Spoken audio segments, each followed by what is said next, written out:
Well, hello everyone. Welcome. I'm so honored to be here with 2,500 of you who have signed up for this webinar on energy testing and muscle testing. And I'm just watching the people that are coming in. Hello Abigail, hello Eileen, hello Amanda. The names are just coming in alphabetically by first name. They're just zillions of you coming in. So we'll begin right away. We have a lot to cover, and our title is Your Path to Muscle Testing, Energy Testing Mastery. And mastery is a big term to use.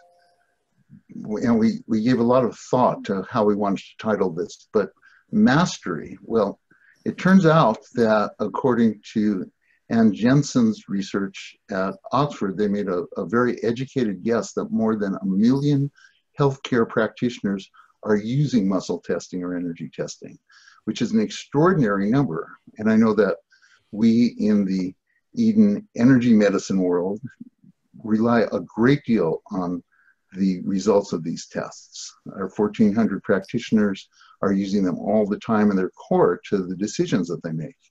So mastery is not too big a term, and mastery doesn't mean blind allegiance to a method.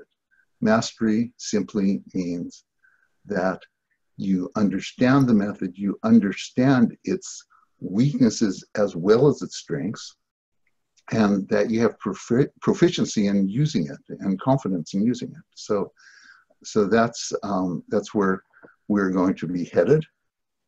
And muscle testing, the research is very mixed, and even more confusing is how it works. What are the mechanisms? What's it doing? And scientifically, we don't really know the answers to those questions. But what we do have is more than 50 years of healthcare practitioners using energy testing or muscle testing in clinical settings. And so there's a body of wisdom that has developed. And our three panelists are each very adept with teaching people within their own roles, within their own professional roles, teaching people how to use energy testing, muscle testing effectively so that they can have confidence in the results they're getting. And that is that's the basis on which they're invited, and that is the resource that you're going to enjoy in the next 2 hours. So I'd like to introduce each of our panelists. Anne Jensen. Anne wrote the dissertation at Oxford that's really a game changer in understanding muscle testing and its effectiveness. And I think that all future research is going to be always referencing her dissertation and her subsequent studies. And Anne will be making available her entire dissertation as a free download, and she also has made her subsequent research available as an online course. And everyone registered for this program will receive links. Adam Lehman. Hi, Adam. Adam is the director of the Institute of Bioenergetic Arts and Sciences in Sonoma, California. He's training practitioners around the world, and he will be offering a 7-week online foundational kinesiology course in the fall. And again, you'll receive the links. Madison King, who's one of Donna's original students, is the author of 7 published books and more than 100 articles and television and radio appearances. She set up and still runs, and we're so grateful to you, the Eden Energy Medicine program in Europe. She will be teaching a 3-day class in Phoenix called Energy Testing, Intuition, and Beyond that I know is going to be a fabulous class. It'll be live and live streamed October 26th through 28th. And again, we'll send you links. And even though each of the panelists is going to be offering follow-up resources, our intention today is not to feed those classes or resources. Our intention today is to give you everything we possibly can in these 2 hours to help you with your energy testing, muscle testing, accuracy, proficiency, and mastery. And the idea for this webinar came from Anne and I talking about how to increase accuracy. And that's something of concern for us in Eden Energy Medicine and really for those million practitioners.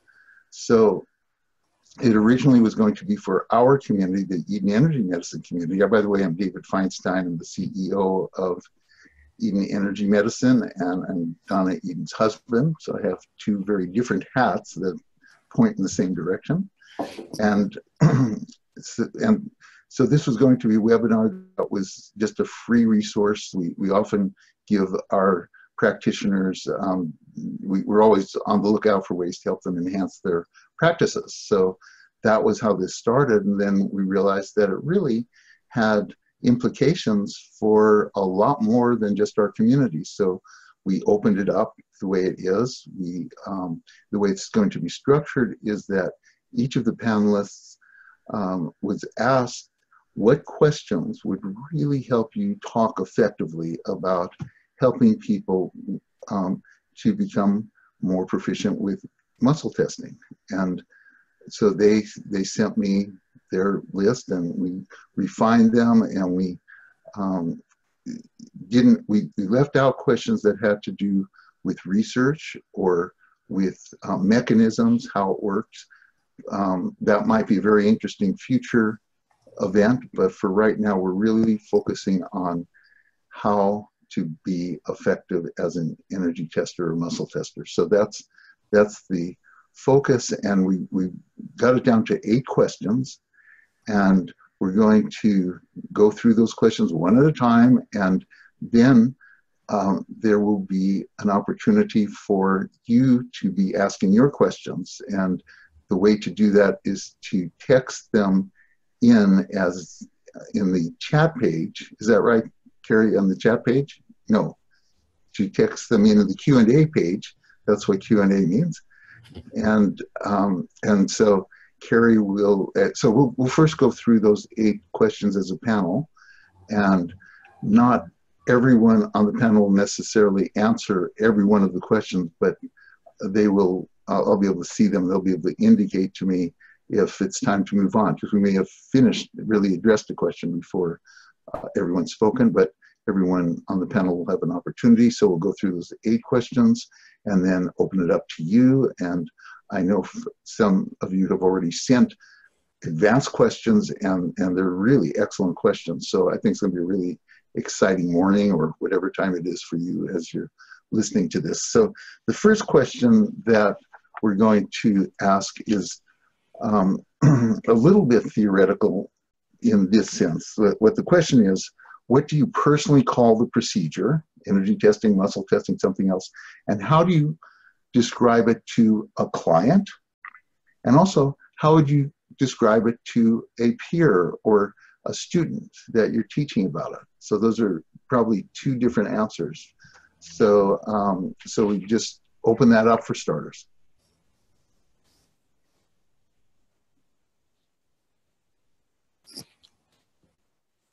So the way I try to not explain it, because I use heart speak and we try not to talk very much. I don't use a lot of words to explain it. I basically give people instructions about what I'm going to be doing. I say, hold your arm here. I'm going to be pushing down. Don't let me. And then if they have further questions about that, that's when I address it. But that's my approach. Mm-hmm. And how about when you're teaching it? And when I'm teaching it, I pretty much do the same thing. Yes. I don't really explain it other than how to do it. Uh-huh. Yes. So you let them make their own conclusions about what it means. I do indicate what, in the way I teach it is that when we're testing each test, we're testing something specific, and we call it a target condition. And we can test for anything, and the target conditions can change. They were testing for stress or emotions or meridian balance, or a chiropractor might test for a subluxation. So what we're testing for, and then the weak will mean one thing and the strength will mean another thing. So I explain it in that way. So we're testing for a target condition, and we define what the weak will mean and the strong.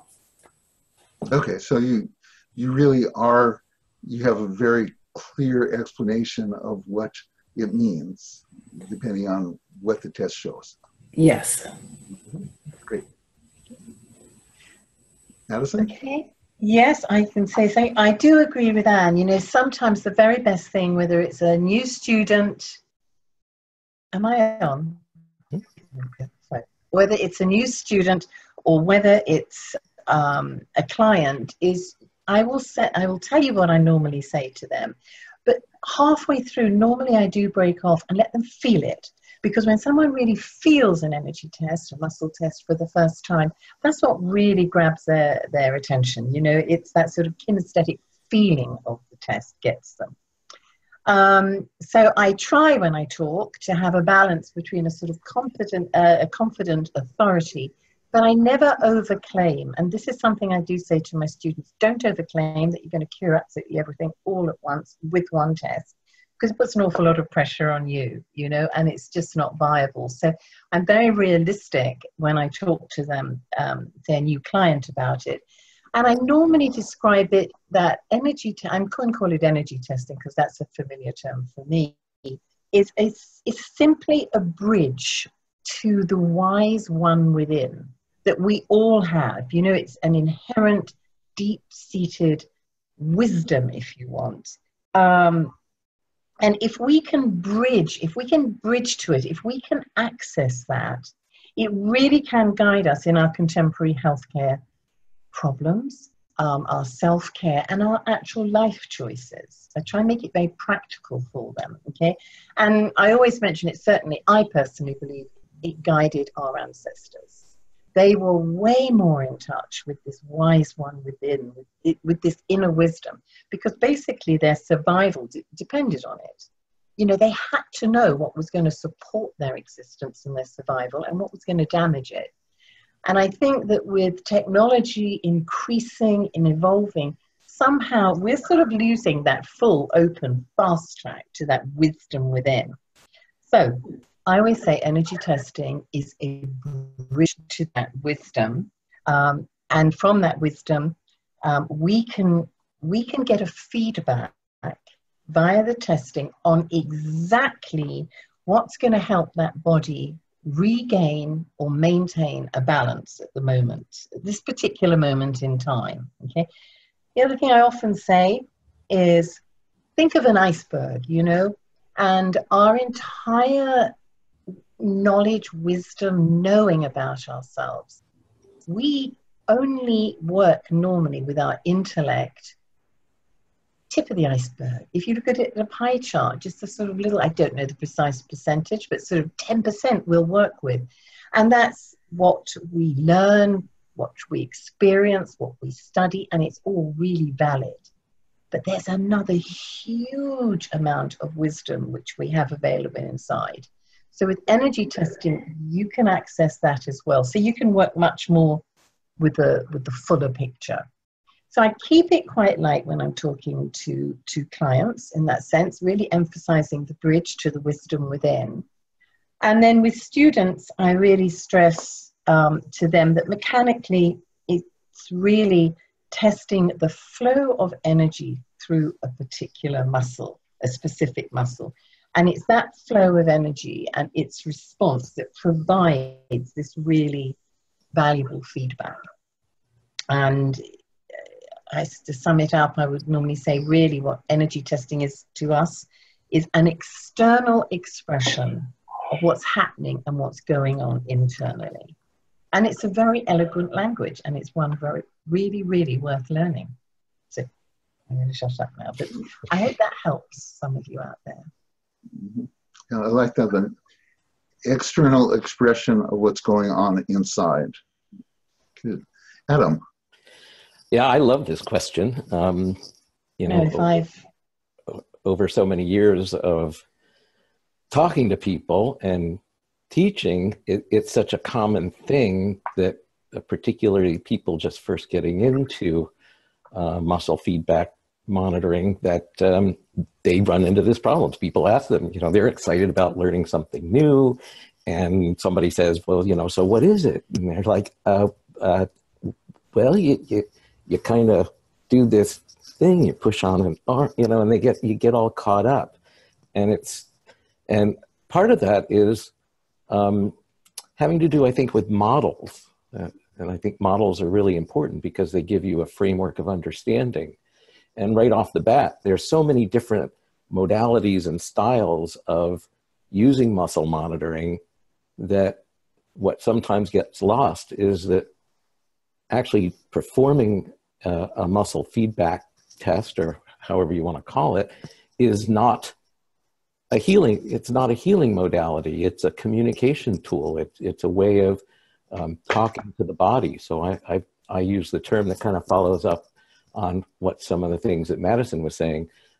I call muscle monitoring the voice of innate intelligence. And similarly, you know, it is experiential. So it's fun to just take a person's arm and say, here, let me show you, and turn the muscle off and watch them go, wow, that was really weird. Do it again.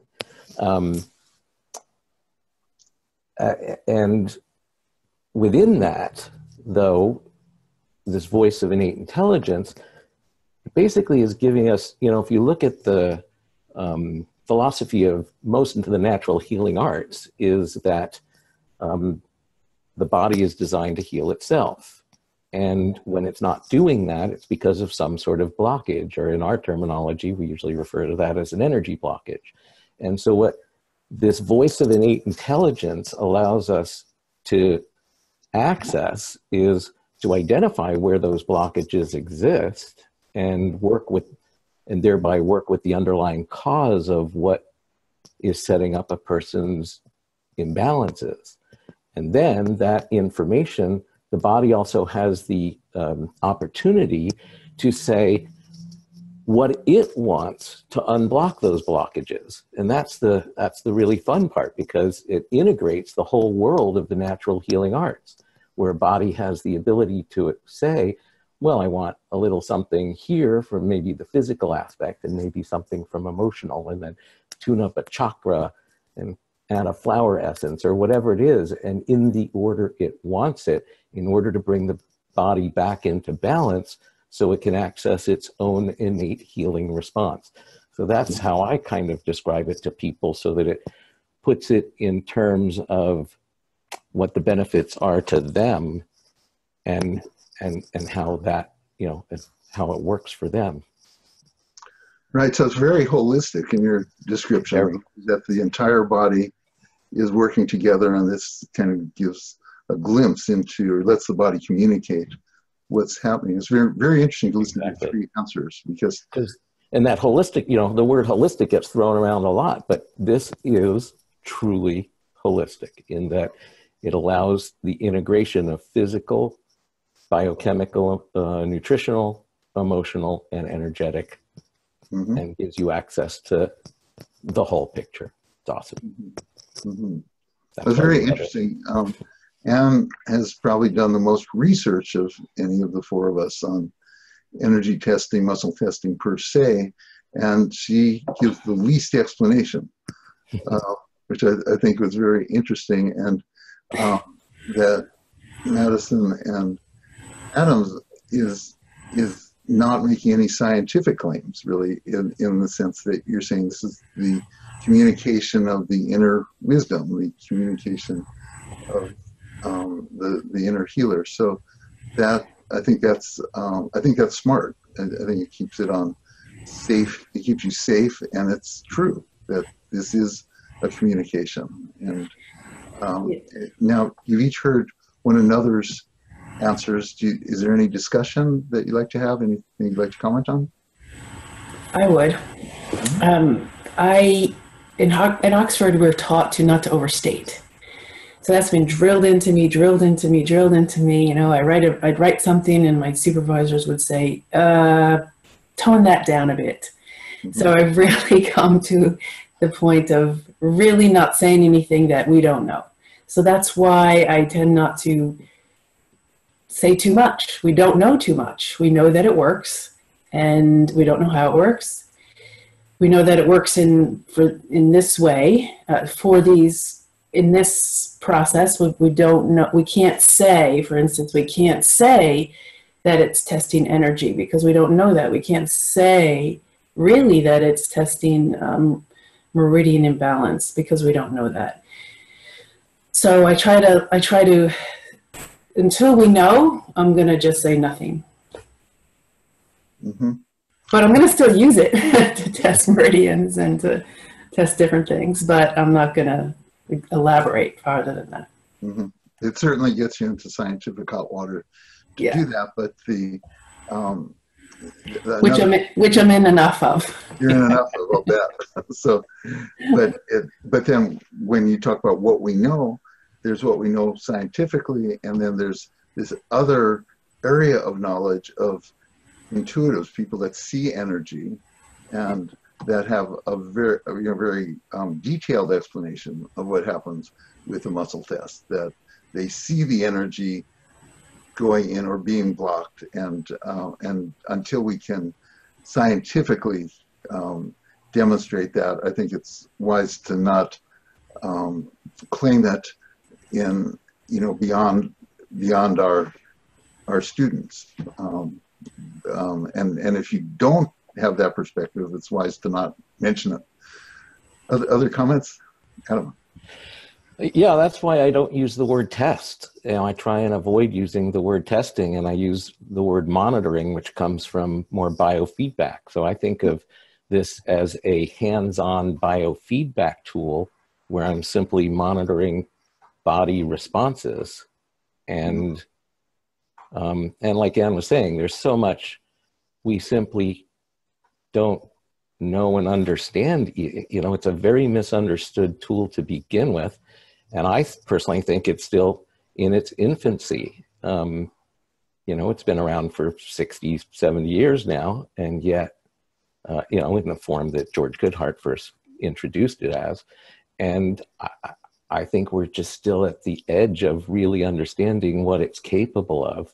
And going on with what Madison was saying about it, perhaps having access to this big outer metaphysical world and access to an enormous amount of information that exists out there, which can't be proven scientifically at this point because science doesn't even acknowledge a lot of that as existing.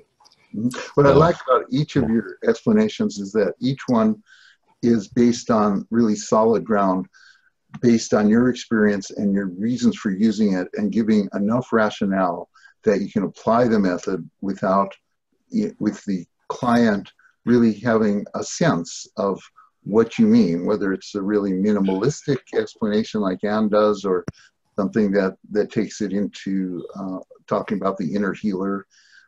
So thank you each for that. Let's go on to the next question. And the next question, there's many ways to kind of preliminaries for doing an energy test or muscle test or muscle, whatever you call it. What was it? Monitoring, muscle monitoring. But I want to focus on just one, or we decided to focus on just one for the first question, and then we'll get to others later. But how important is grounding, or is grounding important for obtaining accurate results? And if it is, what is grounding and how do you accomplish it? Well, I'll go for that one first, I guess. I'll do a round robin of answer ordering. It is important because one of the aspects of, one of the things that is often harped on about kinesiology and muscle monitoring or energy monitoring is that the person performing the energy feedback can influence the result. And that is true. And so the goal for any practitioner is to stay neutral and not have any attachment to the outcome of what it is they're testing. And at the same time, if they're not grounded or they're neurologically switched or any number of other things, that has the potential to affect the outcome of what they're doing. So, and the second part of that is, so what does grounding mean? That can mean so many different things, and there's so many ways of, to me, it's a matter of bringing myself to a centered place. And so whether that's through breathing techniques or doing things that we commonly learn in beginning kinesiology workshops of rubbing points, or doing various grounding exercises and things like that. Anything that works for you to just bring you into that centered, neutral place is going to help you trust your results, to know that what you're getting is coming from the other person. Good. In my opinion.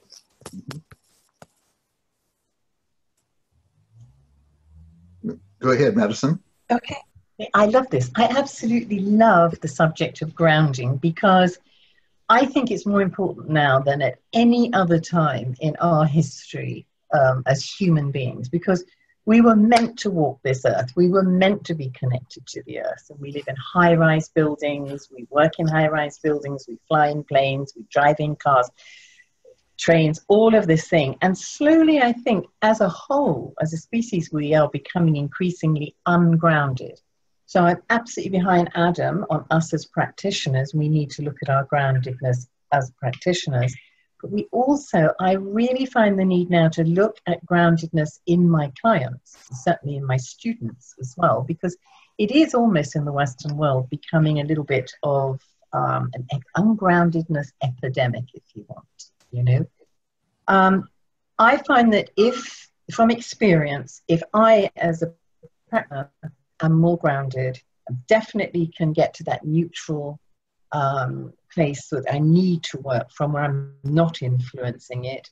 There's a stronger, calmer baseline. It just sets a much more solid energy.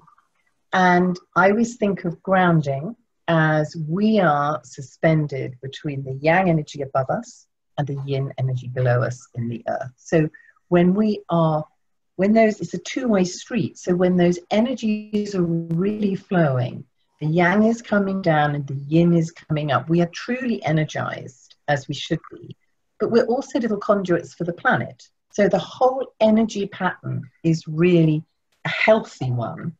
And we become more energy detox. So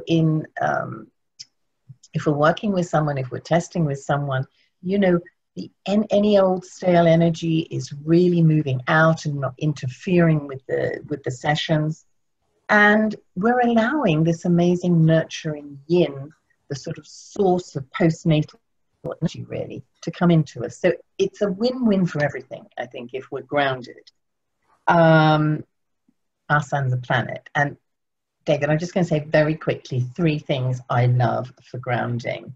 One is really easy, everyone. Just get out and walk barefoot in nature. I am really, really lucky in that at the moment, I'm in southern Spain, so I can get out and walk on the beach. But even if you have a tiny little postage stamp of a lawn in your backyard, your back garden, get out there for at least 10 minutes a day and connect to the earth itself barefoot, okay? You may want to just tap your K27 points or stomach points here, make sure that energy is really running in the right direction. That I find is good. Also, just massaging and opening up your feet. They're the first thing that connects you to the earth. So make sure the kidney 1 point on the ball of the foot is clear by massaging it out, that your gates are clear, that between the tendons on the top of your foot. Make sure where that yin energy is coming in is a clear a clear channel if you want. You can pay attention to your joints as the energy comes up. And that's something you can do anywhere, and it's really easy. And I'm a huge fan of Donna's Heaven and Earth. And if you're not familiar with that, she's got YouTube clips showing you connecting heaven and earth, because that's actually what we are doing. We are connecting the yang and the yin energy. And the last thing, which is a great thing to be able to do, there is a circuit of energy around your waist called the belt flow, which can interfere with your ability to ground and be there in the present moment when you're working or being worked upon. And if you just imagine a belt around your waist and stretch it out all around, or just brush it round. Again, Donna has great YouTube clips on how to do it. So these are really simple things. And I think if we as practitioners, before every day, just for our own personal self-care, chose one thing to do to ground ourselves, we would find it much easier to get to that sort of still place of neutrality where we can test with calm and objectivity. So that's great. So it's interesting also that you're defining grounding by your paradigm. You know, you're defining it in terms of energy, and I know that many practitioners don't have that energy perspective. So it's interesting though how nicely you really are able to talk about grounding in very specific terms. And here are the techniques that increase grounding. And not only should you do it before you do an energy test, you should do it before you do any kind of work. So that, I think that's part of why we all saw grounding as a place to start our discussion. That it's so Anne, back to the original question, which is grounding important before a person does a muscle test? And if so, what is grounding and how do you bring it about? And you're, okay. Okay. So I am a very practical person, a very experiential person. If it feels right, I go with it. So people would ask me, well, what do you do when you muscle test? Well, how do you get, accurate results? So I thought about it, and I kind of paid attention to what I was doing and what it felt like to me. It felt like I was literally dropping into a place, and it felt like it was from my heart. And as soon as, if I muscle tested from that place, I felt the accuracy was improved. And later, then I was introduced to grounding, so I started to do my own type of grounding, which I can describe as almost like a beam of light from your base chakra right through the center of the earth, and a few other things, but that was the main thing. And I started to play with that then, and that seemed to really bring me centered and present with the person. I think it's about being present. It's about being there for the person in front of you who you're working with, or for yourself if you're working on yourself. So then I started to walk people through grounding before my classes, and I would have to say I think it really improved the attendees' ability to muscle test, to feel, and to be present and not get tired, if that makes sense. So because I've had that experience, then I'm happy to go with it. But the only way to know would be a really easy experiment to run would be to, have two groups of people. A group that's grounding and test their accuracy, and the people that don't consciously ground. I know we ground non-consciously all the time. People that aren't instructed to ground and people that are instructed to ground, test their accuracies to see if there's a difference. Great. Yeah. Good. So all three of you are agreeing that even though grounding is not part of the procedure of muscle testing, that if we're asking the people that are watching to consider ways of improving their accuracy, grounding, being sure that they are grounded, being sure that the client is grounded is a really good start. So on to our third question, which is, and Adam kind of dipped into this a little bit, but what does the tester do with his or her mind during the test, during the moment of the test? What do you instruct the client, if anything, to do with their mind during the test? And that also plays into the question of what is the role of intention? So Anne, go ahead. Yeah, I'll just carry on from what I was saying because it kind of it's related. Because I say I drop into that space, and I also go for the feelings of being open and curious. So I drop into the space, get open and feel curious. And I try to do nothing else. Their mind is completely blank aside from that. And I also, Adam mentioned that we can influence muscle testing. And yes, I think we can. However, I think my research didn't show that. We tried actually to influence practitioners toward testing one way or the other, or picking one or another. And we weren't able to do that, which is really exciting because I don't think we can unbias the muscle test as much as we think we can. So there we go. Very interesting. Very interesting. There's a lot of, I'll bet there's other ideas about that. Madison? Oh, I love this one. I love this one. Yes, the intention, really. I think it is, there's a lot about mindfulness now and getting into a still place, and setting the right intention, being calm, neutral, and open. And it reminds me of a quote from the Persian poet Rumi, who said, not exactly, this is my take on Rumi, beyond right doing and wrongdoing, there is a field that will meet you there. And that's I try and do and encourage with my students and my clients of being in that field. There's no right, there's no wrong, there's no expectation, there's no judgment. But as Anne said, there's a curiosity. And sometimes I will say this out loud, sometimes I get my client to say it, sometimes it's internally, but I will often say, to set the intention of, I seek the truth. And what I do with that truth is entirely my choice, or it may be their choice, whatever you're talking in, okay?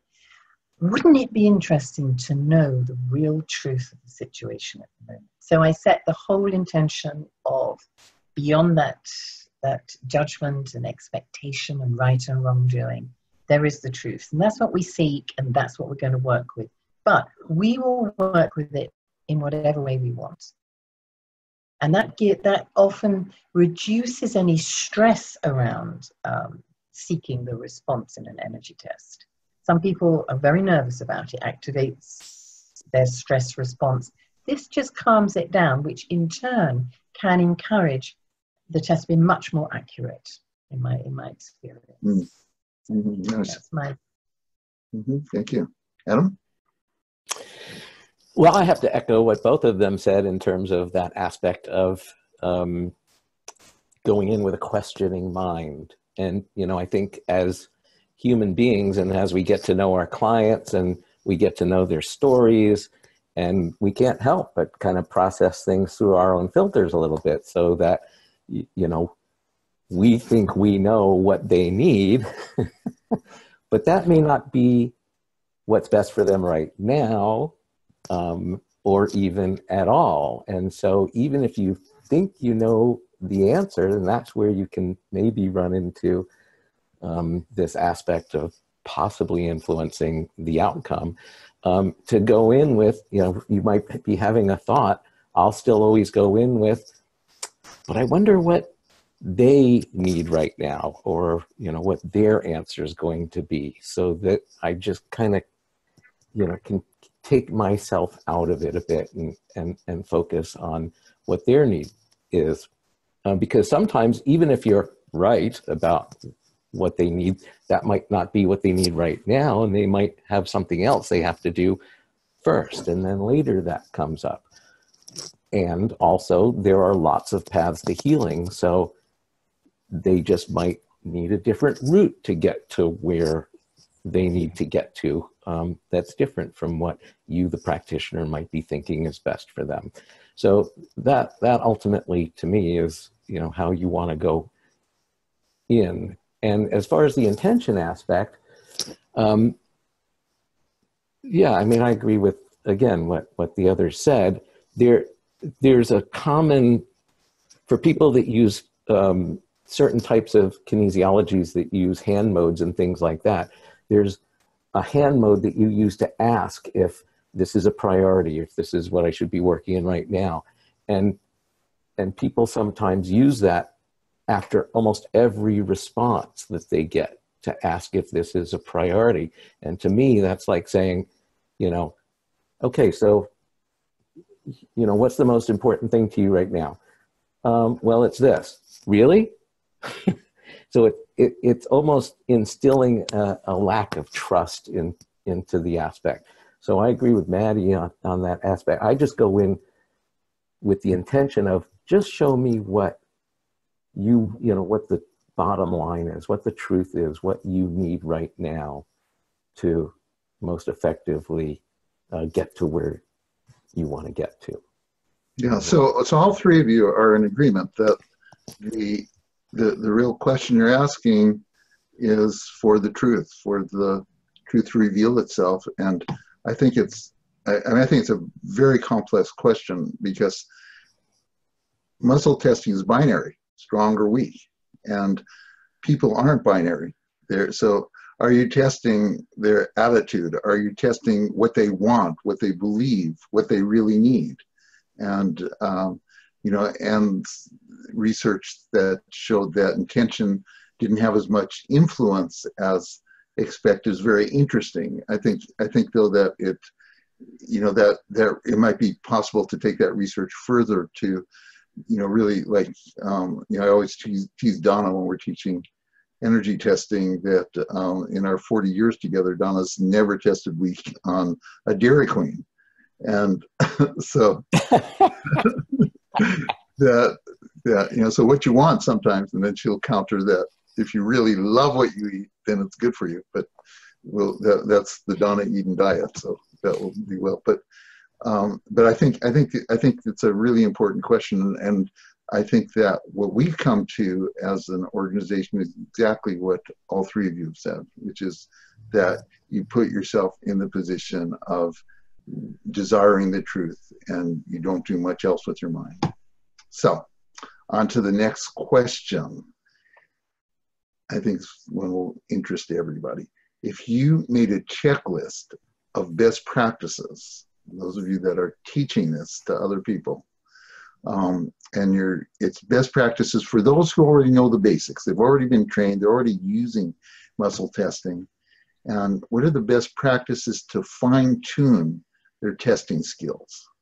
What three things about would be at the top of your list if you're advising people right now? Well, I'll jump into that one. Okay, great. For me, and what I teach a lot, is that for me, the most important thing is that as you initiate your pressure, that you do it very gradually so that the muscle has the opportunity to respond in the way that it neurologically is designed to. And while there's a lot of models of muscle monitoring, that it is a neurological process in one respect, and you have to give it the opportunity to respond. And so the more gradually you apply your pressure, then the muscle has the opportunity to respond and hold, if it's able to, without any movement. And that takes a lot of the confusion out, because then after that, any movement means that it's not holding. And I think a lot of people get confused because they simply apply their pressure a little too quickly, they get a little movement, and then it stops and locks. But was that a lock? Was it an unlock? And there are certain modalities of kinesiology where by altering the position of the muscle through its range of motion, that you'll get different responses in different parts of the range of motion. So wherever you start is what you're monitoring. And so by going very gradually and getting no movement, that's kind of the goal for what a locked response should look like. Great. So gradual, as you gradual, and it's fun. Rather than hear all three of yours at once. Yeah, that's fine. Let's kind of rotate. I like when I go teach in foreign countries, I always like to figure out what the word for gradual is in the other language and kind of stretch it out. It ends up being quite entertaining sometimes. Yep. Okay. Go ahead. You go, Anne. Go ahead, Anne. Oh, go ahead, Madison. Okay, I'm going ahead with one. Actually, I have to admit something that Adam stole my one. It's so important that, you know, coming with the key thing, and I see it with experienced practitioners as well as beginners, is this sort of jerkiness, not allowing enough time, you know. But sort of moving on, if someone has been energy testing for some time and is quite advanced, there's one area, if we're going round doing one at a time, which isn't obvious at first, but I do encourage people to begin to get into the real psychology of the person in front of them. What's their sensory type? What is their elemental type? What's even their astrological type? What is their profession? You're going to, and you would look at your vocabulary. It can really, it's a nuance, it's small, but it can make a difference. You would talk differently to a tarot card reader, to a city banker. You know, so really look at the vocabulary you use, because if you can get that connection and communication with your client, immediately they're feeling safer. They're going to be more open to you, you know. And also, I remember I learnt originally was hold. That was all, you know, but I've heard some other great things, and experiment with your commands. You know, when you're a beginner, we follow the rules, but when you're out there practicing, you begin to develop your own style. So think of things like meet my pressure, stay strong. Heard these things. It's got to sit right with you. It's got to feel right for you, you know. And the other thing is, and I'd welcome anyone at some stage to come up with a great alternative to strong or weak. Am I strong or am I weak? You know, is that strong or weak? And I've heard people say things like, is that easy to hold your arm up? Is that easier? Is that more difficult? And you're getting them participating in it. And they're realizing, gosh, my body really is reacting. So for my first thing, I'd say, sounds obvious, but look to your vocabulary and the nuances that you can weave into your treatment with your clients. Great, thank you. Okay, so again, I'm practical, and my number one advice is to know the difference between a weak and a strong. Any test, and in muscle testing, energy testing is a test. It's a diagnostic test. Energy test, you must be able to distinguish between when a condition is present and when it's absent. If that means you have to know when it's the muscle's strong, and I agree, Madison. I don't like weak and strong, but we're kind of stuck with it for now. We can kind of decide later if there's probably a better way to put that, but right now I'm going to call it weak and strong. So you have to know when a muscle's strong, and then everything else is a weak. So you have to be definitive. Okay, that is a strong. Boom, lock, got it. Now you do the next test. And the way I decide weak and strong is I use true and false statements. A true statement in my paradigm will stay, the muscle will stay strong. A lie, which is a stress, and in HeartSpeak we teach detecting stress, the muscle will go weak. That's my paradigm. So you use a true statement for the person you're testing, that's personal to that person. Like my name is Anne, is true for me. So I should go strong. I should stay strong. So then everything else would be a weak. So I know what a strong is. So if the next test doesn't feel like that, then it's a weak. So that's the, really how I would use the binary test that's muscle testing. And also all these little comments are really interesting from a research perspective because, like Adam's comment about the speed, I forget the gradual, it's really would be easy to even test the speed. We tested using force plates. We've researched muscle testing using force plates. But if we use like an accelerometer, how quickly someone muscle tests or for how long someone pushes, does that influence accuracy? So I'm kind of getting all excited about, what are we going to do next as far as research? So thank you guys. Great. Ellen, would you like to pick up on another item that you like to teach your students? Were you just talking to me? Yeah, another best practice. Well,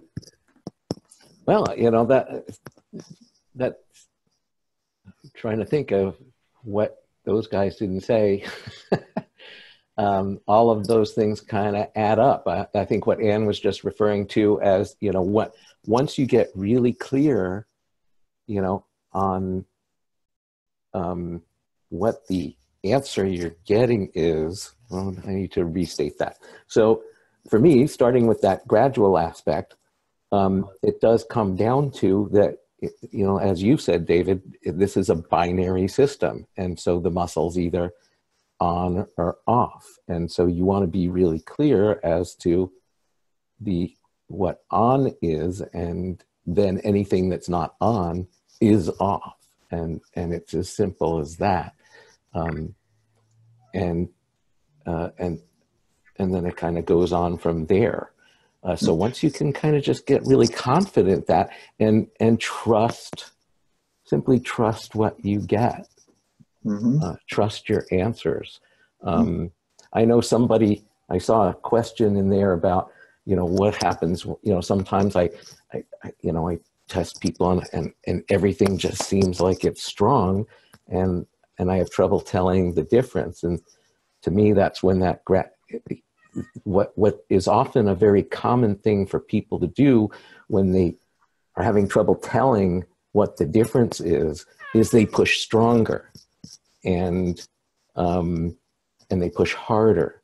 And what you really want to do is go even more gradual, because if you go up against a bodybuilder who is so tuned to compensating and being able to hold their legs and their arms in a particular position without even you recognizing that they're recruiting other muscles and things, the way to overcome that is to go even more gradually and just so slowly add your pressure so that if the muscle is isolated as much as it can be, it simply can't hold if it can't hold, if that makes sense. So that's a specific situation, but a best practice I would consider in that situation when you're having trouble telling is just to don't push harder, push more gradually. Good. Good. So go ahead, Anne. Yeah, I would have to back up what Adam says about trusting your muscle test. When I first started muscle testing, actually, that's not true. When I first started muscle testing, I couldn't do it at all. So I gave it away. So then I came back to it 20 years later. And someone said to me, you have to decide, it's like driving straight into a brick wall. You have to decide whether you're going to turn right or left. You have to decide that muscle weak or strong, and that's it. Be definitive, be sure, and don't second guess yourself. You have to be clear, okay, that's weak or that's strong, and don't go back and question yourself. So you really established parameters of what that means, what weak means, what strong means. Yeah. Before that, we already had established a parameter, and once you know what the strong is, then you know what everything else is a weak, so you're good. Mm-hmm. So, Madison, do you want to add anything to that? Well, I just had a little side note to that, because there's so many tips and that, don't stand too close, don't jerk, all of this, but again, going back, if someone is a little bit more experienced, it's very easy as we become more experienced in this energy testing to develop a sort of shorthand, and we expect and I'm guilty of this sometimes. And, everyone knows about energy. Everyone knows what an energy test is, and you get a new client in your room, and perhaps they don't know what an energy test is. They don't know what to do. Don't even know if you're going to ask them to take their clothes off. And therefore they're stressed. People get stressed by the unknown. So a little thing I would return to every so often, however long you've been doing it, is, are you talking in shorthand and therefore adding to that stress? Or are you giving, when they come in, a really clear explanation of what the treatment's going to be, how you conduct it, what energy, in this case, Eden energy medicine is, or whatever your profession is, and just make it clear, because immediately, it may only take you a couple of minutes, it gets rid of all that stress. And in getting rid of that stress, again, that body in front of you is going to be more open to talk to you energetically. It's just another little nuance I put in there. So kind of similar to grounding, it's the important preliminary to. Yes, it's explaining clearly. If you can get the preliminaries right, you're off and running much more easily with the actual energy testing itself. Mm-hmm. Yeah. Okay, so to reverse the question, the way the last question was best practices. Another way to maybe get at some of the same kind of hints and skills is, what gets in the way of your students getting clear and accurate results? What gets in their way? Can I answer this one? Really simple. Really, really simple. Lots of nuances. We can go into them, okay? But the one thing, if I had to pick one thing that gets in the way of a good, clear, accurate test, is themselves. They get in the way of it. Now, I'm going to sort of clarify that. It's often not a conscious thing. It's a subconscious thing. It's somewhere outside of their conscious control. I've given it a name of mini-me. And mini-me is sitting there, making them doubt themselves, doubting their ability, doubting energy testing, doubting the existence of energy, whatever it is, or not feeling safe. The little mini-me is whispering to them, you don't want to get to the truth of this. Look what happened last time. You had real problems. Not logical, highly emotionally charged, and it's outside of your conscious control. You're not even aware that this area, this mini-me, is sabotaging you rather than supporting you.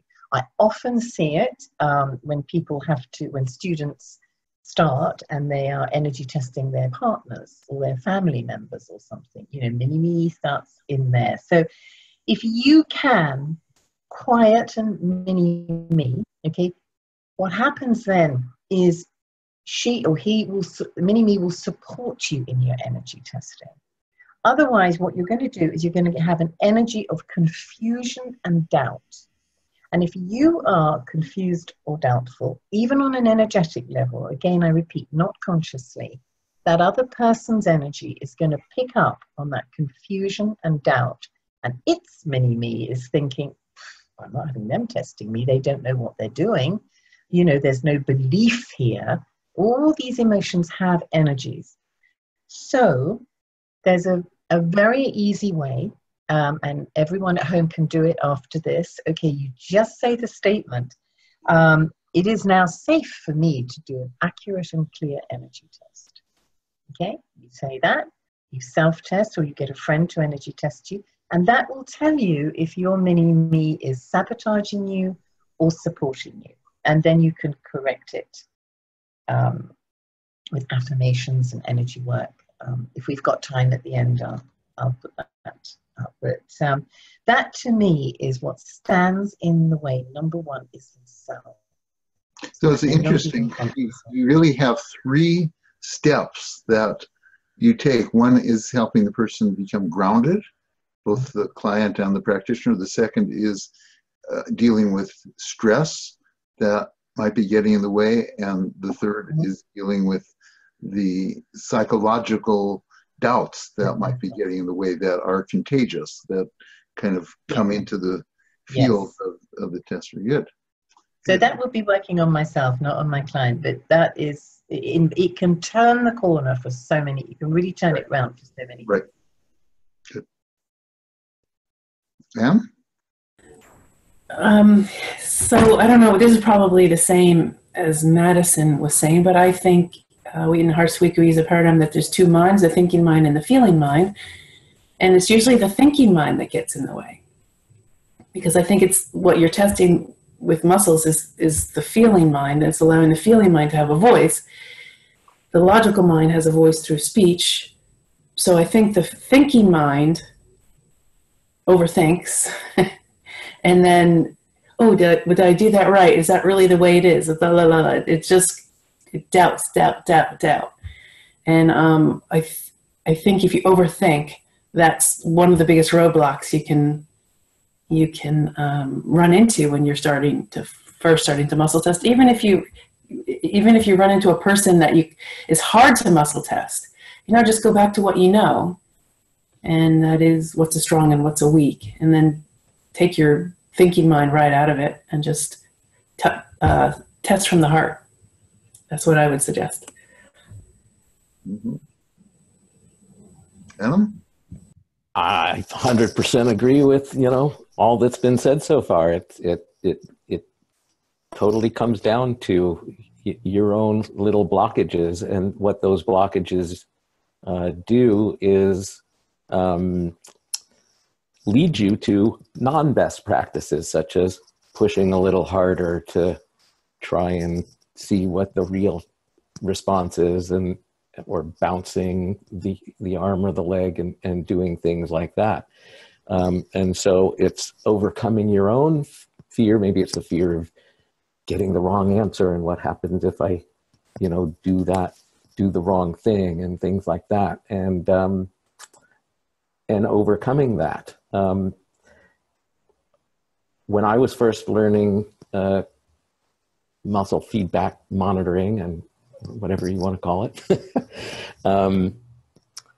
and I was having a little difficulty, if there was somebody I was having difficulty reading what the response was, and somebody was observing me once and pointed this out to me, because I'm a former recording engineer, so I'm a little more auditory oriented.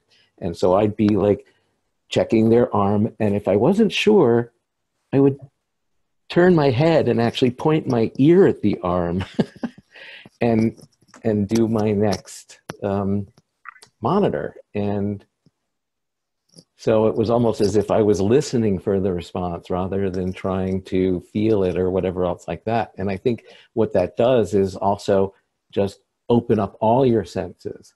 Because when, like you said, when you're in your thinking mind, that becomes such a focus. And so if you can kind of get out of that by opening up your other senses, then you're going to latch into whichever sense is going to work for you best in order to really feel what the true response is. Great. Well, it's been really interesting to listen to how much commonality there is among the 3 of you.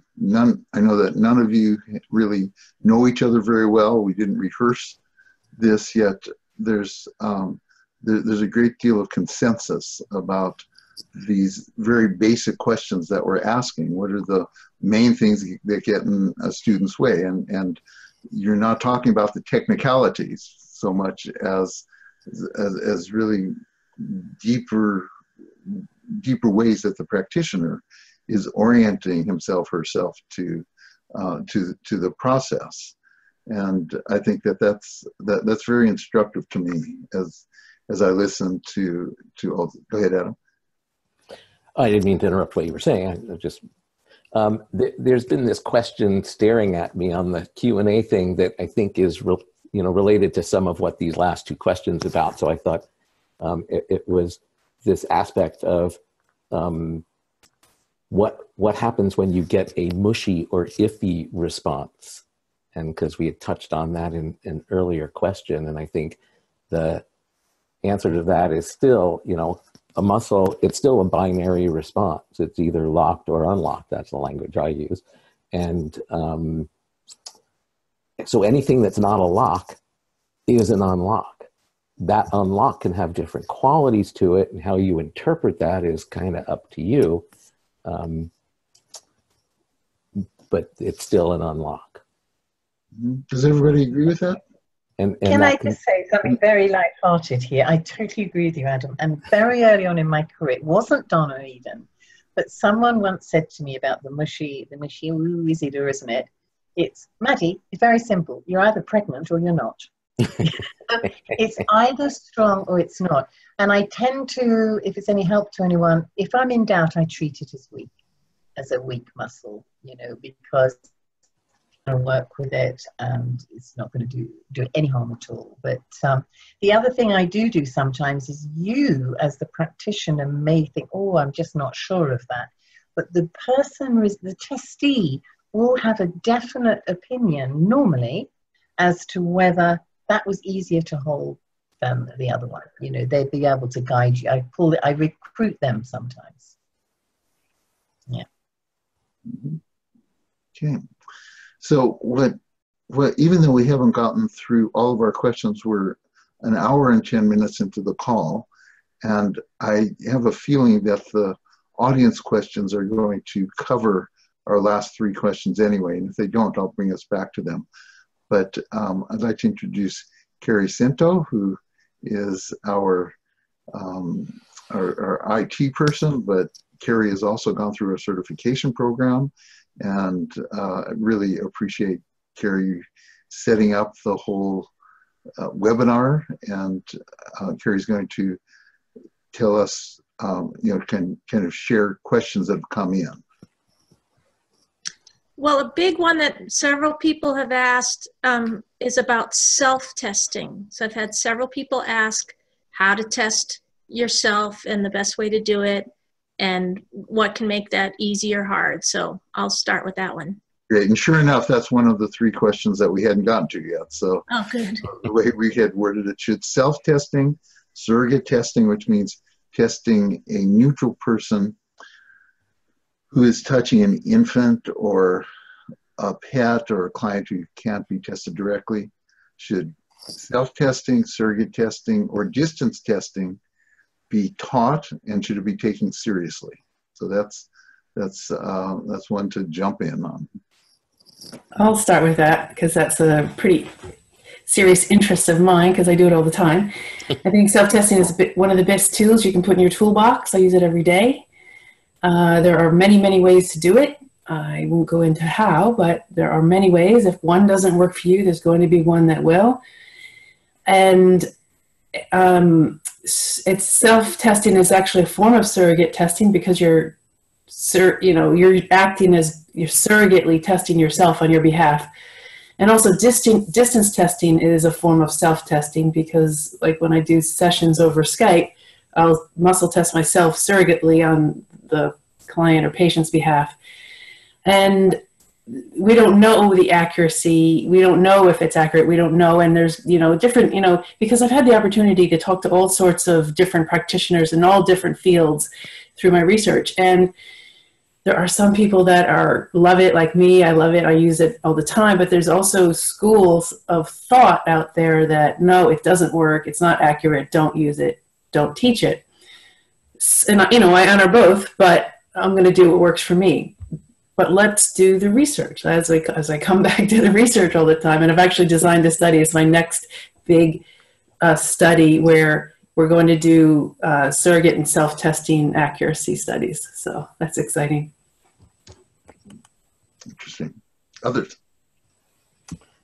Well, oh, go ahead, man. No, Okay. go ahead. It's an interesting one for me. I use self-testing, and I've done distance testing and worked on people through Skype sessions and done my self-testing. I like what Anne said about, you know, when you're self-testing for yourself, that you're actually surrogating for yourself. I like that perspective. That's great.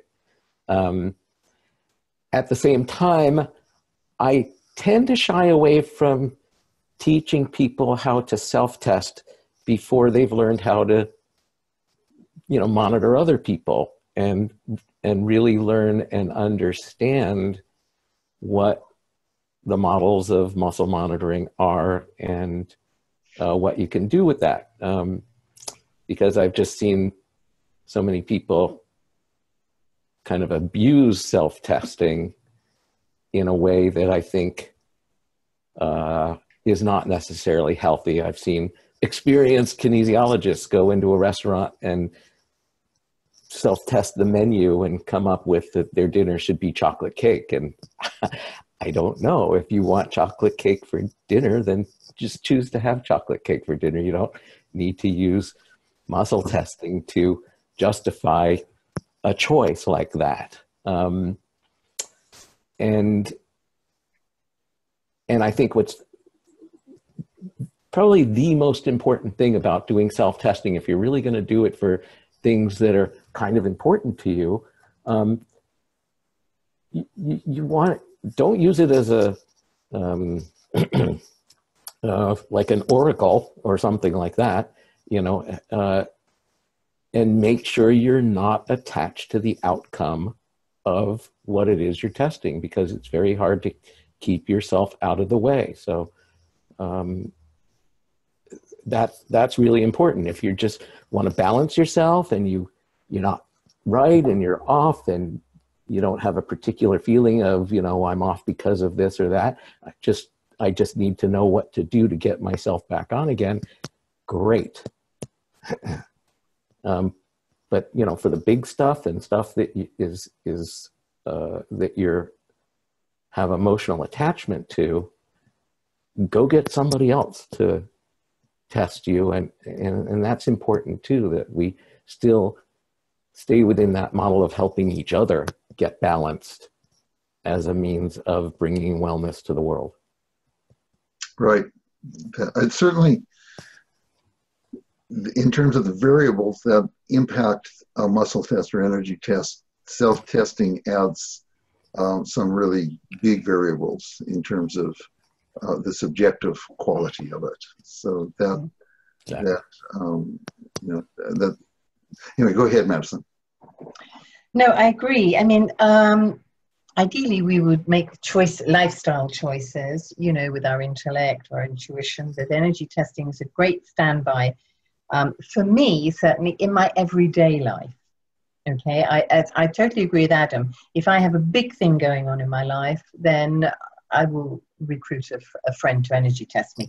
But on those everyday issues where my intuition's packed its bag and gone on holiday, my intellect has totally disappeared, I will energy test. Now, first of all, I use energy testing a lot with food in my kitchen, and I use food as medicine to control arthritis and stiff joints and everything. So I have a jug permanently. That's my energy test, my jug in my kitchen. It offers a really good resistance, and I find it very, very accurate for me in that scenario. You know, equally, as Anne said, I think there are so many different ways of testing. For students, I will demonstrate all of them and share all of them a little bit further down the line, not right at the beginning, because as Adam said, it can be abused. And the students will each pick one that really resonates with them.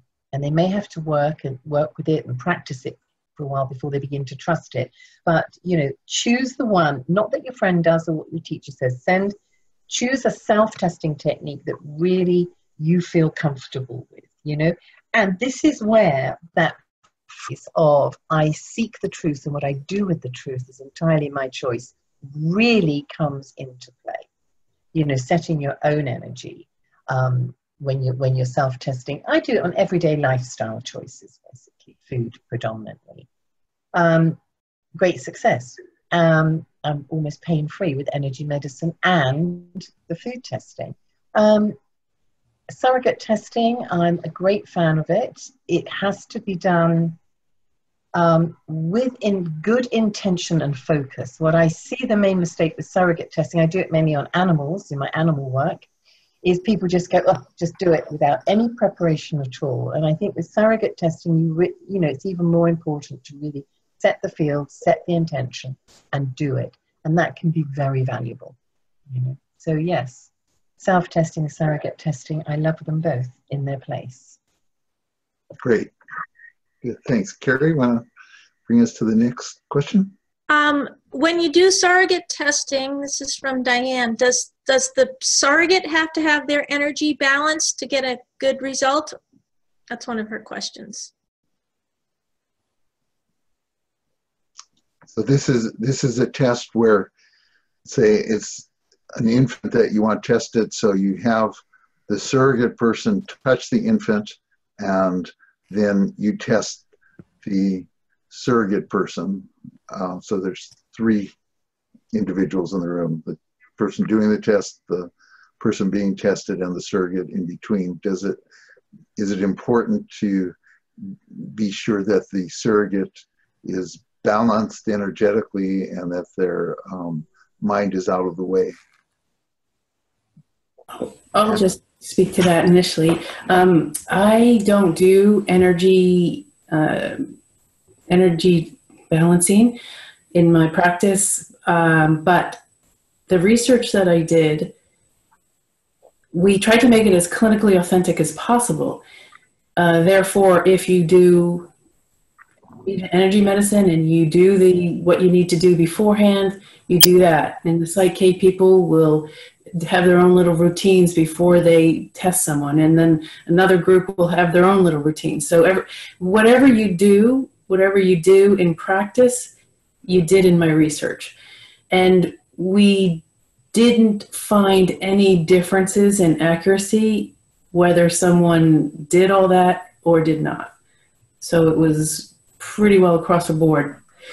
Having said that, we didn't actually, it would be really interesting to do that in a research study. I'm back in the research head.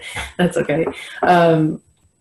So it would be an interesting topic as well. So I don't do it in my practice. I know people do it in their practice. Does it matter? I don't know. I've done it in my practice, and in my experience, it's, as Anne said, the person in the middle is part of a circuit, and the energy is basically flowing through them. So in most cases, I would say it's not a factor. If the person is really, really out of balance, or perhaps really, really attached to what's happening to the person that's getting balanced, there might be an influence. In which case, doing just some quick clearing on that person is usually enough to get them out of the picture. But for the most part, I haven't found the need to balance the surrogate to be important. And I saw my dear friend Nicolette asked, what about after the balance? Can the surrogate be affected by what's gone on to the person? And again, usually not, unless that person is really, really energy sensitive and they don't have great boundaries. And then you might want to just check in with them and balance them afterwards. But in my experience, mostly, no. Yeah. Madison? Yep, I agree with both Anne and Adam. And I would just say, in an ideal world, if we had 24 hours a day to work with a client, we would get the surrogate beautifully balanced, and I'd be balanced, and the baby would, everything, you know. But in practical sense, if I'm in any doubt at all, this is just a little tip, I've got nothing to back it up in, but it's worked for me for ages.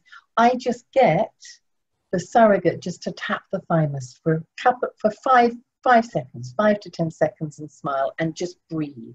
And just that does it for me. It may just be, it's my personal belief in it, but that's what I will do. If I feel they're a little bit uncertain or their energy's congested, because tapping the thymus in this way will put, in my experience, will put them into a temporary state of balance. It won't last for long, but it will long enough. It will last long enough to be able to use them really efficiently. Okay, good. So there's consensus, basically. Oh, and go ahead. Yeah, I just noticed that Douglas Jackson asked a question about blind testing, blind self-testing, and that is actually that was the problem. We didn't know, we couldn't figure out a way to blind yourself while testing as well. So using the paradigm that we're using, but we have. So we're that is a key factor. So that is, I believe it's important, especially we're going to do both. We're going to have some blind testing and some not blind testing, and to see if there's a difference in accuracy. So good question. We'll find out. Great. And I think that Donna also does not put a lot of emphasis on getting the surrogate balanced, etc. So I think there's real consensus among all of us on this. Carrie, you want to bring us to the next question? Yeah, if the body is holding trauma, do you find the muscle will give you a clear switch off? Well, that's a complicated question. Go ahead. Yeah, I'll just reference my research. I assessed over 400 practitioners in my research, and not one of those 400 practitioners reported they couldn't test the patient.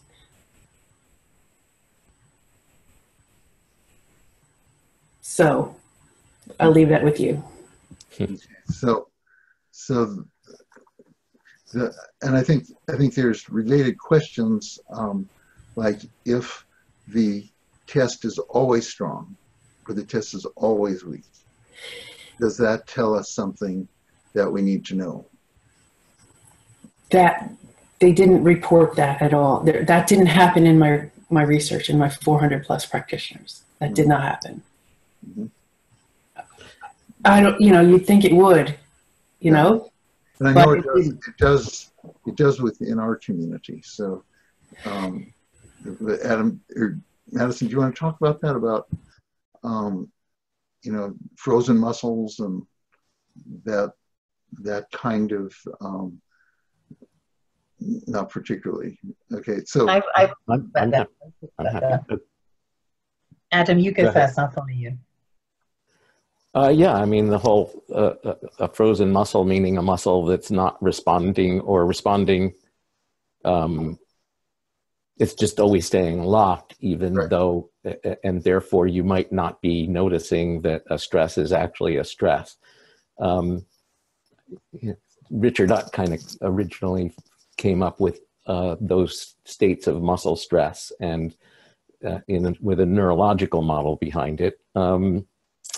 So, yeah, I think that kind of stuff does happen, and as a way of the body trying to protect itself or hide from getting into something a little deeper.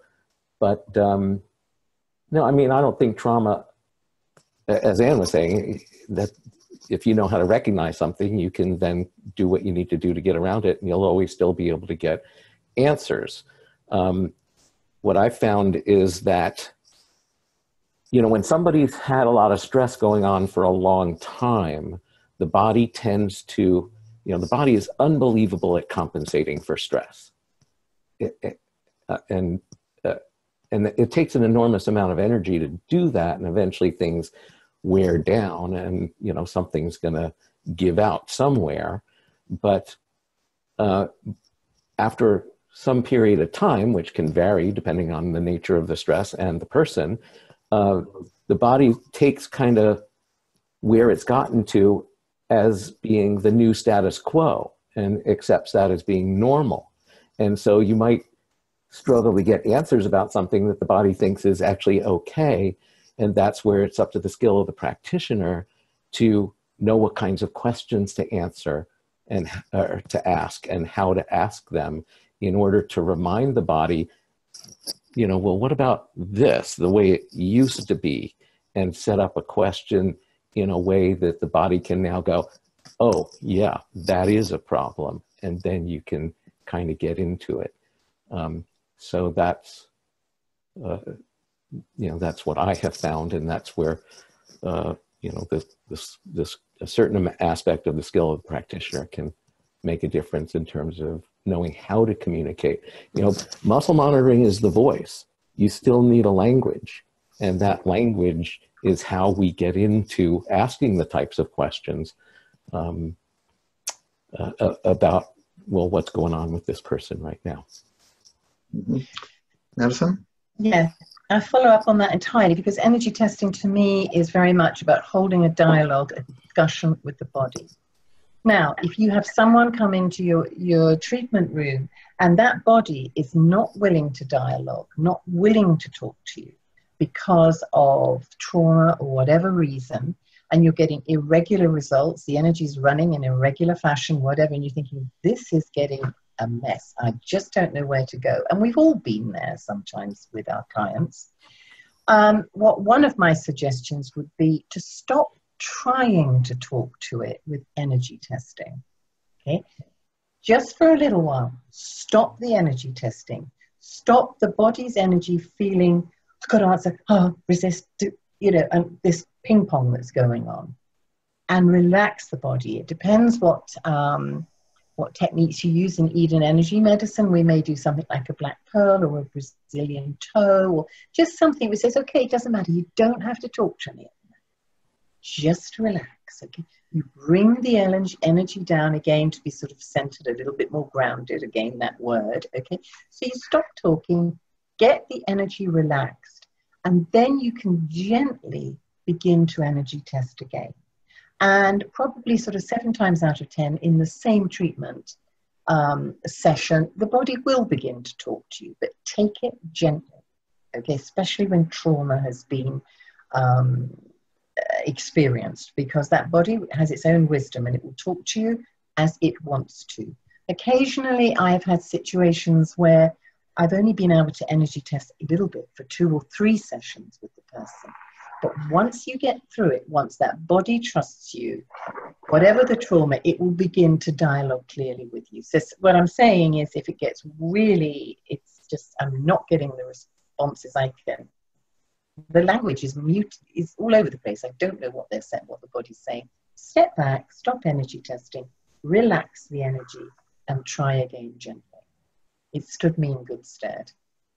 Yeah, and I think that that's true whether the body is not wanting to talk to you or whether there is something mechanical that's going on, such as a frozen energy or what Donna calls irregular energies. And in that case as well, you don't continue to try to force the energy test to work. You stop, and in Donna's approach, she often will use magnets, spinning a magnet over the area of the muscle that is frozen, and other ways. Go ahead, Manny. Yes, I was just going to say, if you're going to use a magnet over a muscle that's frozen, you always need to test, I'm sure everyone knows this, for muscle sensitivity first. Right. If they're sensitive, or if you don't have a magnet to hand, this is your own little magnet, north and south. So you can just test like that to see if the muscle is frozen, different or irregular, different types of irregularity. And then you can just put your finger, nail pad, and retest. That can loosen up a muscle that is irregular. You know, we also have other things we use in EEM, as those of you who are practitioners know, spin a cut glass crystal over it. But again, you may not have a cut glass crystal on you at the time. So use your finger for irregular energies.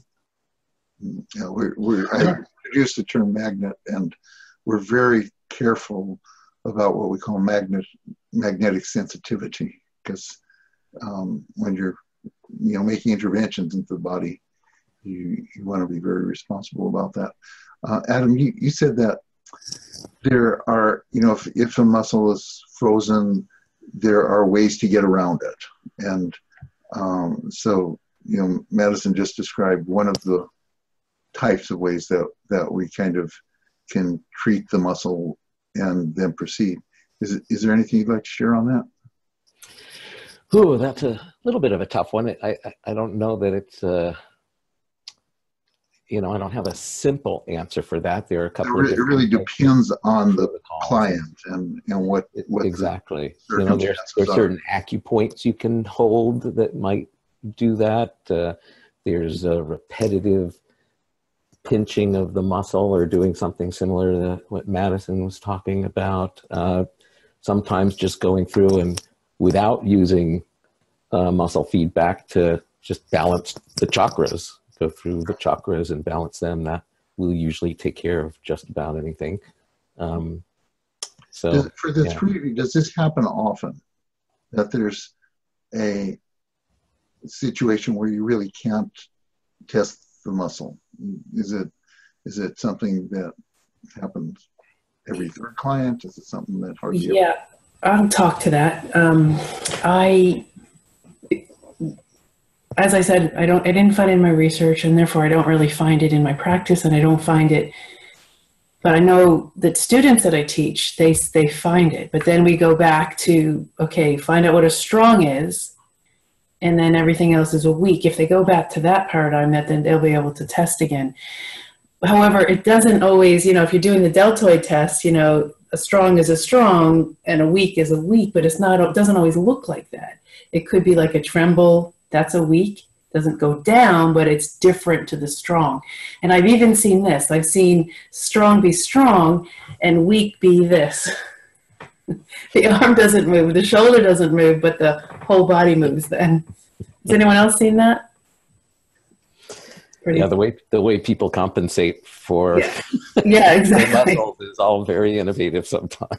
Yeah. So I don't find it, but I know other people do find it. But if we go back to what we know, we can get through past it. Mm-hmm.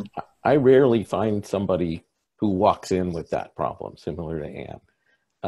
In some kinesiology modalities, they use something called pause lock or circuit retaining mode and things like that, which the model is that when you find a stress and you put it into this pause lock, that it's holding that energy.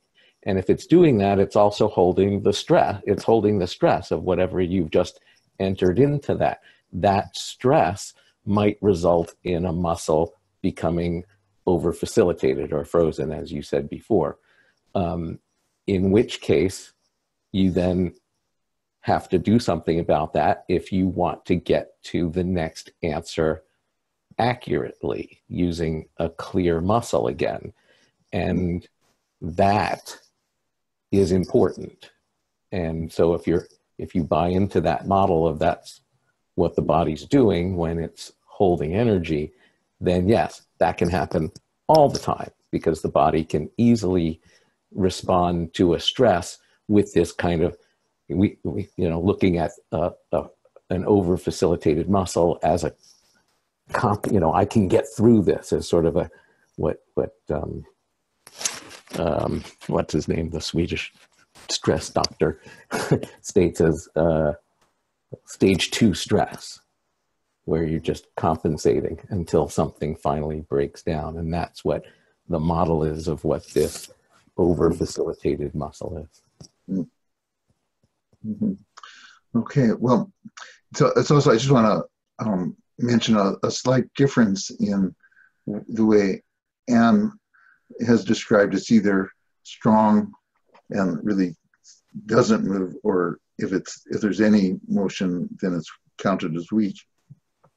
If Donna has that, if there's a bounce, that it will go down a bit but bounces back up, she counts that as strong. And I don't want to debate which is right, but just note that difference in the two approaches. So, Carrie, do you want to bring us to our next question? Yeah, it might be the same answer. I don't know, but several people have talked about, I'll just read this one. I've heard the body doesn't lie, mind does. I've had years of experience with practitioners to back that up. Any comments? And then another woman says she has a client where strong is weak and weak is strong. Like they're not, it's like backwards. So I thought I'd toss that out to y'all. Great. I can talk to that. So as far as strong is weak and weak is strong, I would say that we would say that she's switched, and you could do some, some tapping to unswitch yourself. I know that when I go from the northern hemisphere to the southern or southern to the northern, sometimes I switch. It doesn't take me long to unswitch. I ground myself and things like that. That will help. So then I get back to the usual way the muscle goes weak or stays strong. And the other question was about, what was it again, David? She was feeling that the tests just aren't accurate for her. Oh, right. My body doesn't lie. Yes. So I have seen people like, yourselves, I'm testing well for chocolate ice cream or whatever. But I think it comes back to what you're testing for. We call it the target condition. If you're not sure, if you're not clear about what you're testing for, then you will get ambiguous results. If you're not sure what the test is for, a blood test, the results won't matter. Results will be vague. So if you stop and say, okay, what do I really want to know about this ice cream? Well, I know logically that it really is probably not great for me. I probably shouldn't have it. But what I really want to know is, if I eat it, will it kind of cause me to blow a gasket, and that's express a symptom? Will my body recover well from it? That's what I really want to know. So then I proceed with a muscle test under those with that intent. And then I define the strong and the weak in a specific way. If it's weak, it will mean my body cannot handle this, and I will not eat it. And then I'll test. So that's how I approach the body doesn't lie. I get really clear on what I'm testing for. What is the target condition? What do I want to know? And then I proceed. Yes, sorry, David. Go ahead. I totally agree with that, Anne. What I would go on to say is, for this particular participant who has put that question in, she's been to various practitioners and her body lies every time. It's not going to reveal the truth for her. So, and there will be other people out there who also feel that their bodies are not talking the truth, lying instead. And I would just offer a little bit of advice to anyone who has this problem of, if your body doesn't want to talk, it doesn't feel safe to talk.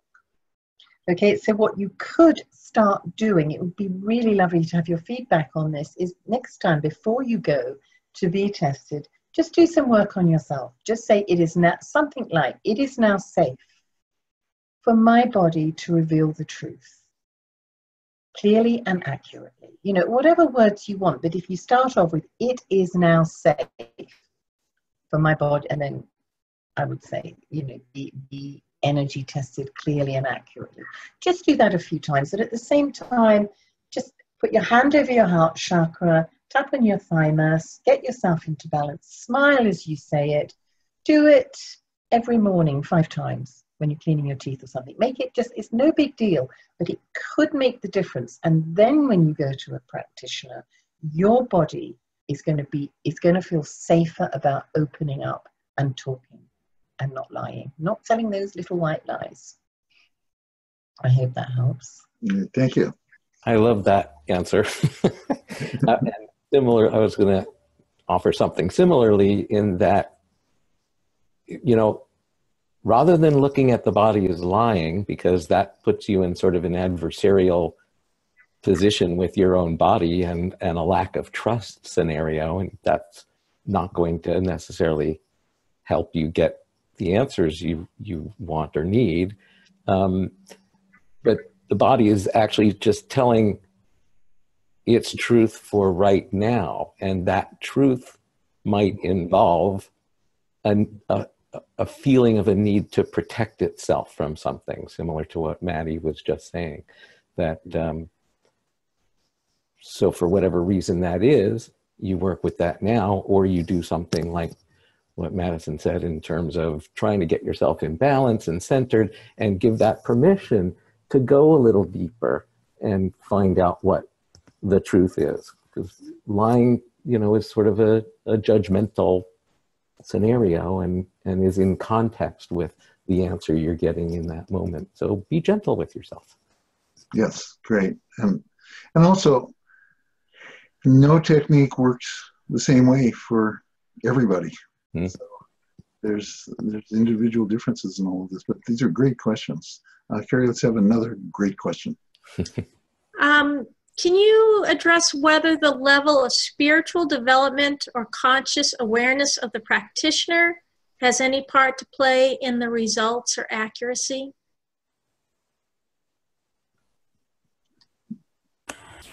Again, I'm going to refer to my research on this. We tested for many things. One of the things was confidence in the practitioner, belief in the practitioner, whether or not they liked the practitioner, whether or not the practitioner liked the patient, basically whether they liked each other, and we found no influence. But that's not spiritual, that's more or less confidence, belief, and liking. As far as my personal beliefs,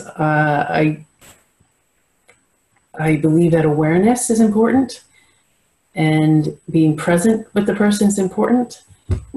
And if you can be completely present, I think that influences accuracy, although we haven't shown that yet.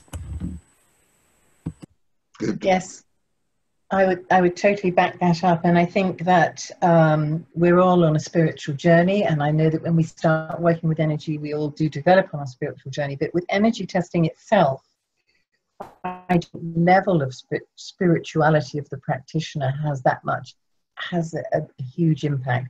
What I think does have impact for anyone, a child can do a great energy test, is to be open, is to be confident and really believe and trust in what you're doing. And that, to me, impacts far more than the level of spirituality of the practitioner. Yeah, I'll just echo all of that as well. I totally agree. I don't think the level of spirituality of the practitioner has anything to do with their ability to get answers and help people. Good, thank you. Carrie? They want me to ask what you do to clear the energy of the space where they are testing. In particular, non-physical, unwanted energy. Okay, so this fits into our 7th question, which is setting a field and other preliminaries. So I think the intent of our question was setting a field kind of psychically, or, but this is also setting a field in terms of the actual physical field of the testing room. And I think, I think this question probably doesn't really differentiate from, creating the physical space for healing as well. So maybe we can just open that up a little bit. I'll tackle that one first and change the order a little bit. It's an interesting question. I often, getting back to sort of the models, because I love talking about models, and, the sort of big umbrella model that I look at relative to what we do is the bioenergetic model. And the definition of bioenergetic is the study of the flow and transformation of energy in and between living organisms, and between living organisms and their environment. And so we are affected by environment. Some of you might be mountain people, and some of you are beach people, and some of you, for whatever reason, are desert people, whatever. But you go to those places to feel good. And so, yes, the energy of the space of your office can have an effect on things. And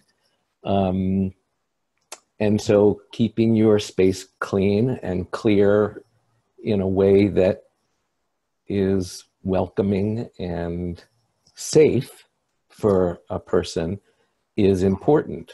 And then I think the person is looking for something in regards to, the sort of other, what we often refer to as negative energy fields. Some people call entities and things like that. And depending on, if you've had a client who is really stressed out and is putting off a lot of negative energy, then, what that might do when the next client walks in the door. And, it's a bit of a judgment call, and belief systems are going to come into play here a lot for people. So, you do what you feel best in order to keep your space that you're working on, people, in a clear and safe environment for anybody that might walk in the door. So if something doesn't feel right, then there's lots of ways of clearing your space. Some people use smudging and things like that, tuning forks, whatever it is, flower essences.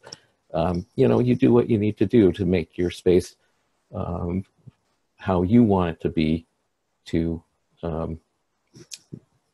again, be welcoming and safe for anybody that comes in.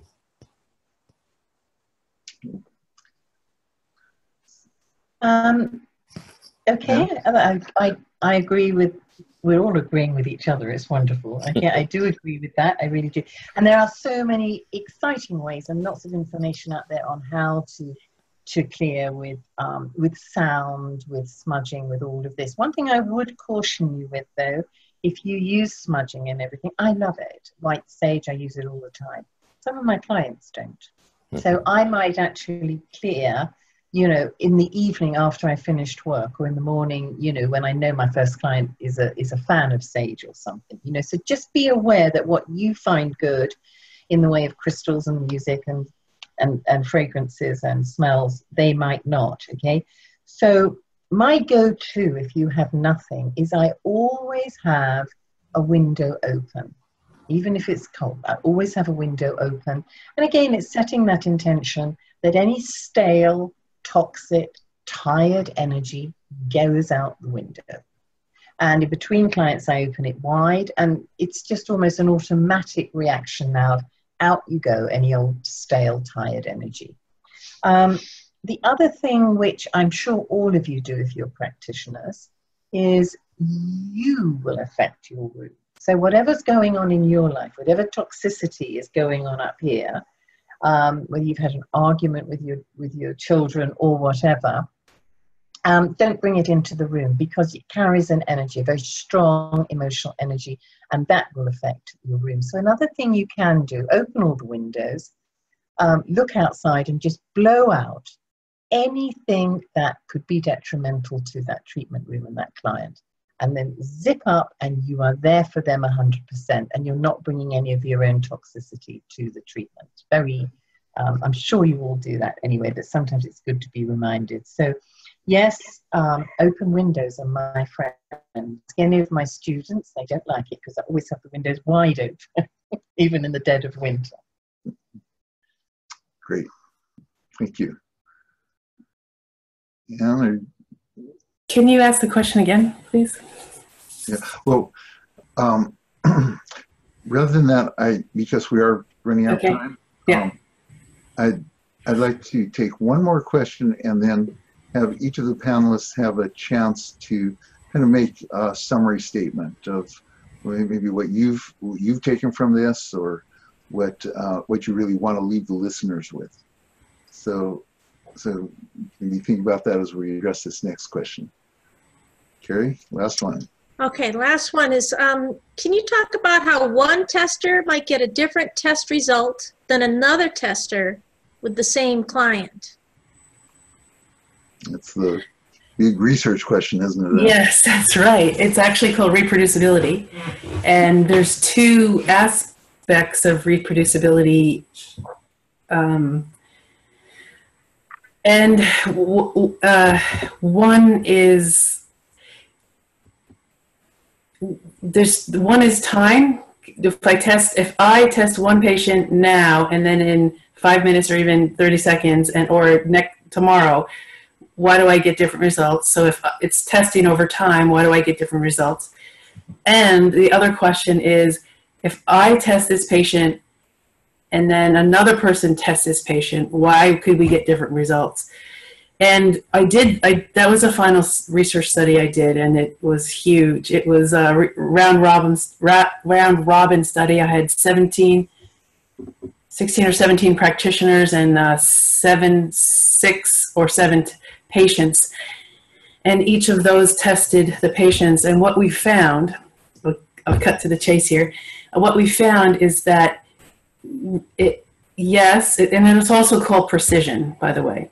We found that muscle testing is sufficiently precise. It met the statistical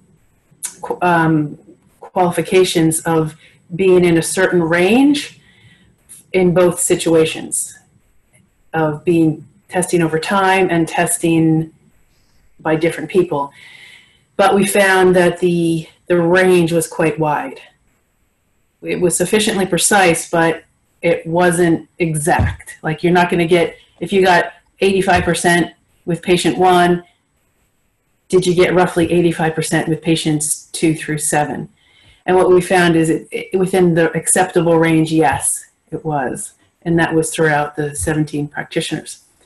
So I don't think I won't address the why. Why does it happen? Why do we differ? Because we don't really know, but you just rest assured that it is sufficiently precise, reproducible. Great, that's good to hear. I suspect that, it will vary because energy is changing all the time, and it really is a dance. So what you're testing at one moment will change in an hour's time or a minute's time or whatever. So it forces you really to look at that body's energy scape, if you want, in the absolute present moment. And can I just say something? It's going off piste a little bit here, all right? But it's something which I find very important with my students. If you get different results, if you get a result and you go, well, that can't be right, people can fall into the trap of the best of 3 syndrome. Oh, I'll just test it again. Oh, I don't like that. Oh, I'll test it again, And straight away, you've got confusion going on. Does that make sense? So don't fall into the best of 3 syndrome when testing. And I think just accept, when you are testing, you're testing the energetic landscape at that precise moment on that person. That's what Madison, do you want to kind of lead that into your summary of what you'd like to leave people with, or something you learned from today? I'm happy to that. Okay, what do I want to leave you with? I want you to leave you with a serious thing and a light thing. I want you all to really do that test to make sure, as practitioners, you do not have a psychological reversal around your ability to be a great energy tester, because we can all be clear and accurate and improve, go up to that next level. So I would encourage you all to test the statement. It is now safe for me to be a great, accurate energy tester. So that's a practical thing that I'd like to leave you with, to make sure that your mini me is really working with your positive. And the other thing I want to leave you with is please, please enjoy it. It's an amazing tool. And I think, Adam, it was you that said it's in its infancy now, and we are the trailblazers in this. And just enjoy it and bring an energy, that incredible lightness of being to it. Enjoy it and have fun with it. And great, thank you. Thank you, Adam. Yeah, so summary, is that? Okay. Yeah, enjoying it is certainly a major part. I'm going to come back to that bioenergetic model aspect of, that this is a very interactive communication tool, and it's an amazing tool. It just opens up so many possibilities and allows for such efficiency in working with somebody and helping somebody. And it's also, it's an art and a science. And like any art, it's something that evolves and develops as you continue to use it. So keep open to refining your art. Keep open to, finding that sort of next level of how you can use it. And so even, you've heard some different things here today about how to do it, and how you can get better at it. Keep working to refine that skill and refine your art and refine how you work with people. And you're all going to be, fabulous at using this great tool. Beautiful. Thank you. Yes, I'd like to leave you with three things. First of all, get out there and test people, because I'll back this up by my research. The research showed that by a patient, and most of them in the study were new, they were naive, they did not have any muscle testing experience. Just by participating in the research, by being muscle tested, by being exposed to muscle testing, it increased their confidence in muscle testing. So what does that mean to us? Get out there and test people. Bottom line. And regardless if we're just new at muscle testing or very experienced, new muscle testers can be just as accurate, if not more accurate, than experienced ones. So practitioner experience did not matter, did not influence accuracy.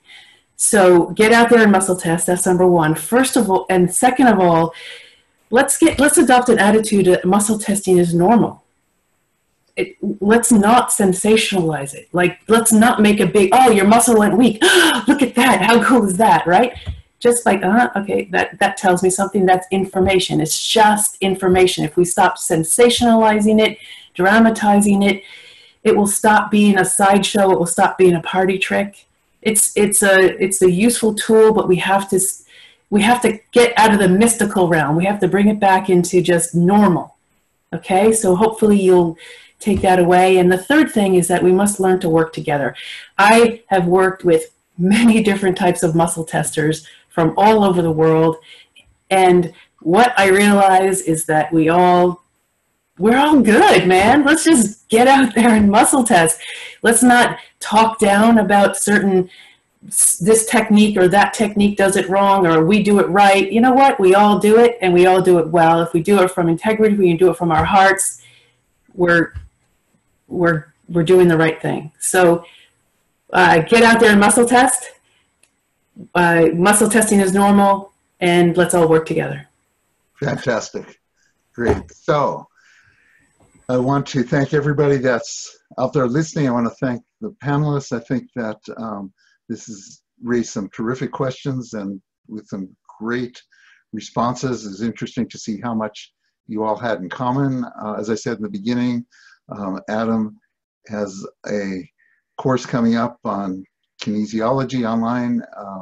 Anne has her research online course. Madison has a live course in October that is called, that's about energy testing and intuition, and that is also being live streamed, and we'll be sending you information about all three of those.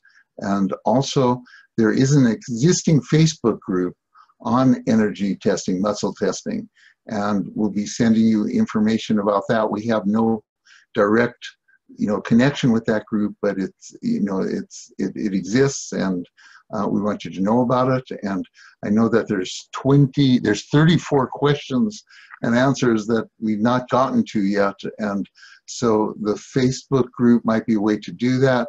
Any of the follow-up courses that we've mentioned might be ways to address some of those questions. I wish we had more time to get to all of them, but we promised 2 hours and we're exactly there now. So I just want to sum up by saying that I think it is a really important tool that, as has been expressed so beautifully by the panelists.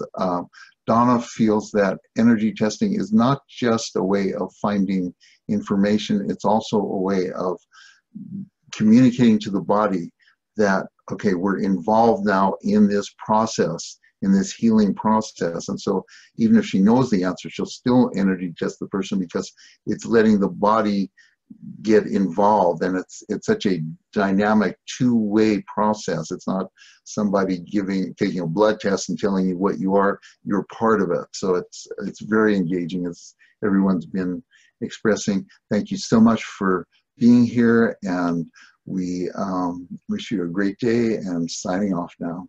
Bye-bye.